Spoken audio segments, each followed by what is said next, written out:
মাজলুমের কান্নাকে ভয় করো, কারণ মাজলুমের কান্না আর আল্লাহর মাঝে কোনো পর্দা থাকে না। দাম্পত্য জীবনের মাত্র 14 দিনের স্মৃতি, এই স্মৃতিকে আঁকড়ে ধরে এক বোন 16টা বছর 17টা বছর কাটিয়ে দিয়েছে। আমি নিউজটা দেখে ভাবলাম আমার এই বোনের প্রতিটি দিন কিভাবে কেটেছে, প্রতিটি রাত কিভাবে কেটেছে, প্রতিটি ক্ষণ কিভাবে কেটেছে।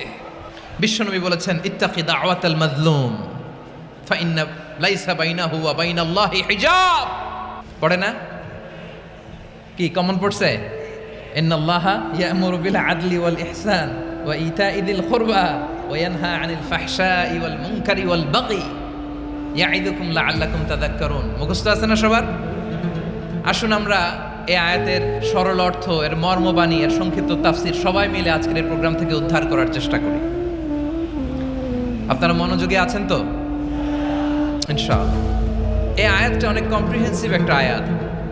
সাইয়েদনা আব্দুল্লাহ ইবনে মাসউদ রাদিয়াল্লাহু তাআলা আনহু উনি বলেছেন, ইন্নাহা মিন আজমাই আয়াতিল কুরআন। এটা কোরআনের সবচেয়ে জামে মানে আয়াত।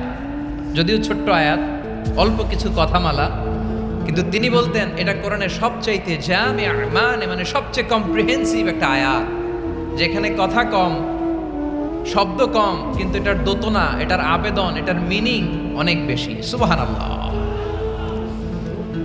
এই আয়াতে আল্লাহ তাআলা বেসিক্যালি আমাদেরকে 3টা বিষয়ে আদেশ করেছেন আর 3টা বিষয়ে বারণ করেছেন, মানে নিষেধ করেছেন। আওয়াজ করে বলুন, আদেশ করেছেন কয়টা? প্রিয় চট্টলার ভাইয়েরা, আমার মতো এই যে 3 আঙ্গুল উঁচু করে বলেন, আদেশ করেছেন কয়টা? আবার নিষেধও কয়টা? মানবো তো আমরা ইনশাআল্লাহ? বলেন সবাই। 3 do's and 3 don'ts, do's and don'ts। 3টা আদেশ, 3টা নিষেধ। এই 3টা আদেশ আর 3টা নিষেধের ভেতরে আল্লাহ তাআলা গোটা ইসলামী শরিয়ার মূল নির্যাসকে ঢুকিয়ে দিয়েছেন। সুবহানাল্লাহ। এই ছোট্ট একটা আয়াতে গোটা ইসলামী শরিয়ার, the gist, the cream of the creams, গোটা ইসলামী শরিয়ার মূল নির্যাসকে আল্লাহ ঢুকিয়ে দিয়েছেন। 3টা আদেশ আর 3টা নিষেধ। আসুন আমরা সরাসরি কোরআন থেকে শুনি, সবাই পড়ুন। আউযু বিল্লাহি মিনাশ শাইতানির রাজীম। বিসমিল্লাহির রাহমানির রাহিম। ইন্নাল্লাহা ইয়া'মুরু বিল আদলি ওয়াল ইহসানি ওয়া ইতা'i যিল কুরবা ওয়া ইয়ানহা আনিল ফাহশাই ওয়াল মুনকারি ওয়াল বাগি ইয়া'ইযুকুম লাআল্লাকুম তাযাক্কারুন।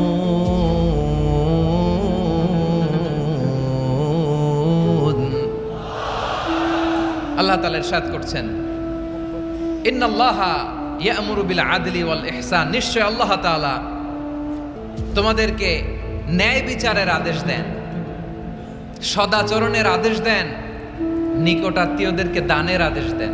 আদেশ কয়টা? আওয়াজ করে সবাই বলুন তো কয়টা? নিশ্চয় আল্লাহ তাআলা তোমাদেরকে ন্যায় বিচারের আদেশ দেন, সদাচরণের আদেশ দেন, তিনি তোমাদের নিকটাত্মীয়দেরকে দানের আদেশ দেন, আর তিনি তোমাদেরকে অশ্লীলতা থেকে নিষেধ করেন, মন্দ কাজ থেকে নিষেধ করেন, অবাধ্যতা সীমা লঙ্ঘন থেকে নিষেধ করেন। তিনি তোমাদেরকে উপদেশ দেন যাতে তোমরা শিক্ষা গ্রহণ করো। সুবহানাল্লাহ। উপদেশ দিচ্ছে স্বয়ংকে। 3টা জিনিসের আদেশ। ইয়া'মুরু বিল আদল, সুবিচার, ন্যায় বিচারের আদেশ তিনি দেন। ইহসানের আদেশ দেন, যাতে আমরা ইহসান করি, একে অপরের প্রতি সুবিচার করি, মহানুভবতা দেখায়, অনুগ্রহ দেখায়, আর নিকট আত্মীয়দেরকে যেন আমরা দান করি। এই 3টা আদেশ তিনি দিয়েছেন। আর কোন 3টা জিনিস থেকে তিনি বারণ করেছেন? অশ্লীলতা, ফাহশা, মুনকার, মানে সব মন্দ আর অসৎ কাজ, এগুলো থেকে তিনি আমাদেরকে বারণ করেন। ওয়াল বাগি, অবাধ্যতা, সীমা লঙ্ঘন, এই 3টা কাজ থেকে তিনি আমাদেরকে বারণ করেন। তিনি আমাদেরকে উপদেশ দেন, স্বয়ং আল্লাহ তাআলা আমাদেরকে উপদেশ দেন যাতে করে আমরা শিক্ষা গ্রহণ করি। সুবহানাল্লাহ পড়ে। তাহলে আসুন আমরা ধরে ধরে একটা একটা করে সামনের দিকে আগাই। আল্লাহ তাআলা প্রথমে আমাদেরকে আদেশ দিয়েছেন আদালের। ইন্নাল্লাহা ইয়া'মুরু বিল আদল, আওয়াজ করে বলুন আল আদাল। সবাই পড়ুন আল আদাল। আমরা উর্দু জানি, হিন্দি জানি, অনেকে ইংরেজিও জানি, কিন্তু আরবি শব্দগুলো আমাদের মুখ দিয়ে বেরোতে চায় না। আওয়াজ করে বলুন আল আদাল। মাশাআল্লাহ, ইন্নাল্লাহা ইয়া'মুরু বিল আদল। আল্লাহ তাআলা আমাদেরকে আদলের আদেশ দেন। আদল অনেকে না বুঝলেও আদালত শব্দটা বুঝবেন। আদালত, আদালত, আদালত বুঝেন না? যেখানে বিচার কার্যের ফয়সালা করা হয়, কোর্ট কাছারি আদালত, এটা তো ভেরি কমন। এটা শুনছেন না সবাই? আদালত, যেখানে ন্যায় বিচার হবে, সুশাসন হবে। কিন্তু ভাগ্যের কি নির্মম পরিহাস, ওখান থেকে মিথ্যা সাক্ষী দিয়ে মনমতো রায় দিয়ে দেয়া হয়। এগুলোর পরিবর্তন হওয়ার দরকার আছে না নাই? প্রিয় ভাইয়েরা, আদালত, আল আদল, ইংরেজিতে বলে জাস্টিস, ন্যায় বিচার, সুবিচার, সুশাসন, জাস্টিস, আল আদাল। সব জায়গায় এই জাস্টিস থাকা দরকার। Justice should be prevailed in the society. The mission of all prophet was to uphold the justice. সব নবীর মিশন ছিল এই জাস্টিসকে, আদালকে, সুশাসন আর সুবিচারকে নিশ্চিত করা। পড়েন সুবহানাল্লাহ। And the core message of every divine scripture was to uphold justice. পৃথিবীর সব আসমানি কিতাবের মূল শিক্ষা ছিল এই জাস্টিসকে সমাজে এনশিওর করা, সুবিচার, সুশাসনকে এনশিওর করা। তাহলে প্রিয় ভাইরা, আমরা বুঝতে পারলাম আল আদ শব্দের মানে হচ্ছে ইনসাফ বা সুবিচার বা ন্যায় বিচার। এটা হচ্ছে একটা general meaning, very general meaning. আপনি যদি ইন ডেপথ বুঝতে চান, আরো ভেতরে যান, তাহলে আদাল মানে হচ্ছে সমন্বয়, আদাল মানে হচ্ছে ভারসাম্য, ব্যালেন্স। আদাল মানে হচ্ছে মধ্যম পন্থা। সুবহানাল্লাহ পড়েন। কারণ সব সময় সমান সমান হইলেই সুবিচার হয় না। কথা কি বুঝতেছেন? ইসলামের দ্য কনসেপ্ট অফ আদাল, এটা এমন আদাল, এটা সব সময় সমান সমান নয়। যখন সমান সমান দেয়া দরকার, ইসলাম সমান সমান দেয়। যখন ব্যালেন্স করা দরকার, চেক এন্ড ব্যালেন্স, সমন্বয়, ভারসাম্য করা দরকার, তখন ইসলাম ভারসাম্য করে দেয়। এটার নাম আদাল। সুবহানাল্লাহ। সহজ করে আপনাদেরকে বুঝাই। যেমন ধরুন, একটা পরিবারের 3 জন সদস্য, স্বামী, স্ত্রী আর সন্তান। তাদের সকালবেলার ব্রেকফাস্টে, স্বামীর সকালের নাস্তায় স্বামীর 3টা রুটি লাগে, স্ত্রীর 2টা লাগে, আর সন্তানের 1টা রুটি লাগে। এখন আমি যদি সমান সমান করে আদল করতে চাই, সবাইকে যদি 3টা করে রুটি দেই, তাহলে স্বামী বেচারার জন্য ঠিক আছে? কি বলেন? কথা কি বুঝতেছেন না কষ্ট হয়ে যাচ্ছে? যদি সমান সমানের নিয়মে আগাই, তাহলে 3টা করে যদি রুটি দেই, স্বামীর জন্য ওকে, কিন্তু স্ত্রীর জন্য 1টা বেশি হয়ে যায়। আর সন্তানের জন্য কয়টা বেশি হয়? আচ্ছা, এই তো বুঝতেছেন, মাশাআল্লাহ। আচ্ছা, 2টা করে যদি সবাই দেই সমান সমান নীতিতে, তাহলে স্ত্রীর জন্য, স্ত্রী বেচারির জন্য ঠিক আছে, কিন্তু স্বামীর কয়টা কম পড়ে? আর সন্তানের বেশি হয়ে যায় কয়টা? আচ্ছা, সমান সমান নীতিতে সবাইকে যদি সকালের নাস্তার জন্য 1টা করে রুটি দেই, সন্তানের জন্য ঠিক আছে, কিন্তু স্ত্রী বেচারির কম পড়ে কয়টা? স্বামীর কম পড়ে কয়টা? 2টা। কথা কি বুঝতেছেন? আর আমি যদি স্বামীকে দেই 3টা, স্ত্রীকে দেই 2টা, আর সন্তানকে দেই 1টা, তাহলে কারো অপচয় হবে না। যার যতটুকু দরকার ঠিক ততটুকুই কাজে লাগবে। চিল্লায় বলেন ঠিক কিনা? এটাই হচ্ছে ইসলামের আদাল, যেখানে যার যতটুকু দরকার তাকে সেখানে ঠিক ততটুকু দিয়ে দেওয়ার নামই হচ্ছে আদাল। চিল্লায় পড়েন আল্লাহু আকবার। রব্বুল আলামিন বলেন, ইউসিকুমুল্লাহু ফি আওলাদিকুম লিযযাকারি মিসলু হাযযিল উনসায়াইন। আল্লাহ তোমাদেরকে ওসিয়ত করেন, তোমাদেরকে আদেশ দেন, উত্তরাধিকার সম্পদ যখন বন্টন হবে, ছেলেরা যতটুকু পাবে, মেয়ে পাবে তার অর্ধেক। সুবহানাল্লাহ বলেন। দেখেন, ছেলে যদ্দূর, মেয়ে অর্ধেক। ছেলে ডবল পাবে। আপাত দৃষ্টিতে মনে হয় এখানে অবিচার হয়েছে, কিন্তু আসলে কি অবিচার হয়েছে? আপনি বিয়ের ক্ষেত্রে যান, ওইখানে আবার ছেলে মোহরানা দেয়, মেয়ে সেখানে মোহরানা পায়। তাহলে চেক এন্ড ব্যালেন্স, ভারসাম্য, ব্যালেন্স, মধ্যম পন্থা এখানে আছে না নাই? এটাই হচ্ছে ইসলামের আদল। আল্লাহ তাআলা এই আদলের আদেশ দিয়েছেন, সুবিচার, ন্যায় বিচার, সুশাসন এবং ভারসাম্যের আদেশ দিয়েছেন। প্রিয় ভাইয়েরা, একটি শান্তিময় সমাজ, একটা সমৃদ্ধ সমাজ, একটা মানবিক সমাজ যদি আমরা পেতে চাই, এই আয়াতের মধ্যে যতগুলো পয়েন্ট আছে সবগুলোর বাস্তবায়ন লাগবে। কথা বুঝতে পেরেছেন? বলেন, আওয়াজ করে বলেন, আমরা একটা শান্তির সমাজ চাই কি চাই না? আমরা একটা সমৃদ্ধ বাংলাদেশ চাই কি চাই না? আমরা একটা মানবিক বাংলাদেশ চাই কি চাই না?